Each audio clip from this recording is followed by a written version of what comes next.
आंगनवाड़ी कार्यकर्तियों ने फिर एक बार राज्य की धामी सरकार के खिलाफ मोर्चा खोल दिया है।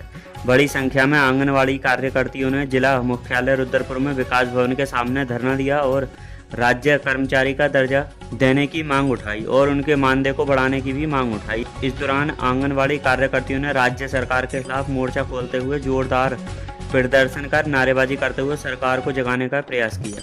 आंगनवाड़ी कार्यकर्तियों का कहना है कि सरकार उनसे हर विभाग में कमर तोड़ काम ले रही है, लेकिन वेतन के नाम पर उन्हें चंद रुपए थमा रही है। उन्होंने कहा उनके कार्यों के अनुसार उनके वेतन में वृद्धि होनी चाहिए।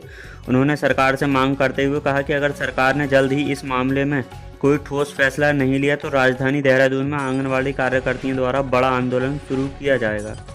इस दौरान ब्लॉक अध्यक्ष रुचिका घई, अनीता सिंह, हंसा लोहानी, कमला सीमा, मीनाक्षी, ज्योति सहित तमाम आंगनवाड़ी कार्यकर्तियां मौजूद थीं।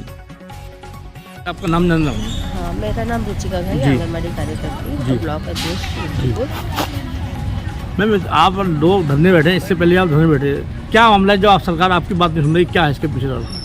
हमें भी बहुत बड़ा ये अफसोस है कि सरकार क्यों हमारी जो मांगे हैं, जो मांग उचित है कि आंगनवाड़ी कार्यकर्ती एक शिक्षिका के रूप से भी कार्य करती है और सरकार की सारी योजनाओं के साथ हम जुड़े हैं और धरातल से जुड़े हैं, क्योंकि कोई भी सरकार अगर अपनी योजना निकालती है तो वो आंगनवाड़ी के बिना वो धरातल पर उसको सक्सेसफुल बनाना संभव नहीं है। तो इसलिए हमें लगता है कि अगर हम आज ये धरना दे रहे हैं, हम अपनी आवाज़ सरकार तक पहुंचाना चाह रहे हैं आप लोगों के माध्यम से ही, तो सरकार शीघ्र ही हमारी बात को सुनेगी और हमारी जो एक मांग सबसे महत्वपूर्ण मांग मानदेय की है उसे सुनेगी। जब मेरा एक सवाल था कि आंगनवाड़ी कार्यकर्ता हर डिपार्टमेंट काम लेता है, लेकिन उनको नाम मात्र वेतन दिया रहा, वही मानदेय है। जी बिल्कुल। तो इस बारे में आप क्या कहेंगे?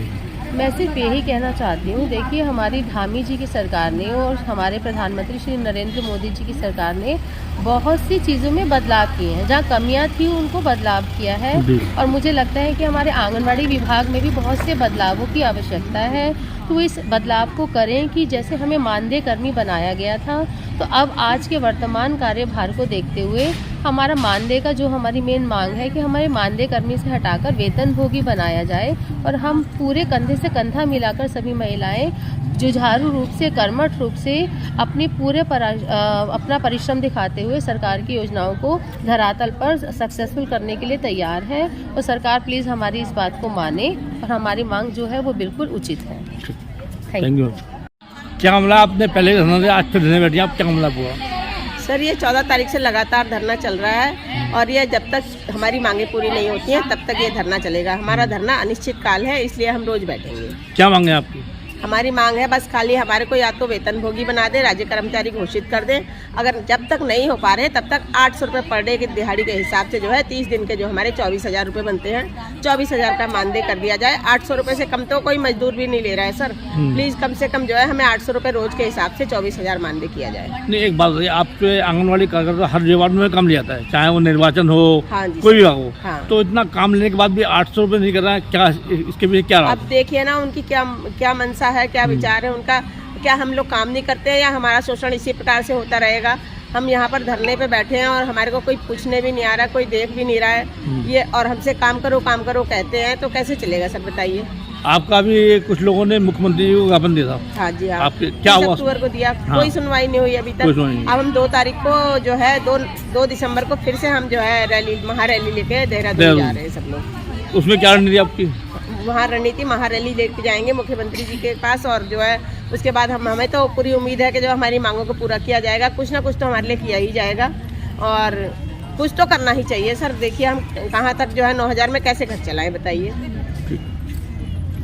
उत्तराखंड में देश की नारी आज यहाँ जमीन बैठी है, किस मामले में बैठे हैं आप लोग? क्या है पूरा मामला? उत्तराखंड की नारी इस टाइम बहुत परेशान है। देखो, जब आंगनबाड़ी में काम करती हैं और सारी आंगनबाड़ियों का शोषण हो रहा है, जब हमें पैसा नहीं मिल पा रहा है इस तरीके से, जब हम अपने बच्चों को कैसे पालेंगे, कैसे अपने बच्चों को स्कूलों में डालेंगे और कैसे उनका पालन पोषण करेंगे? नहीं, तो काम हर विभाग में, मगर पैसे जो नाम मत दीजिए आपको, काम हर विभाग में लिया जाता है। काम ही लिया जाता है हमसे और पैसे देने का कोई मतलब ही नहीं है। इसलिए हम आज बैठे हैं धरने पे। जब तक हमारा काम पूरा नहीं होगा, हम को चाहे कुछ भी हो, जेल जाना पड़े या कोई भी प्रॉब्लम हमें झेलनी पड़े, हम झेलने को तैयार हैं। पिछली बार जो आपने ज्ञापन दिया उसमें क्या हुआ?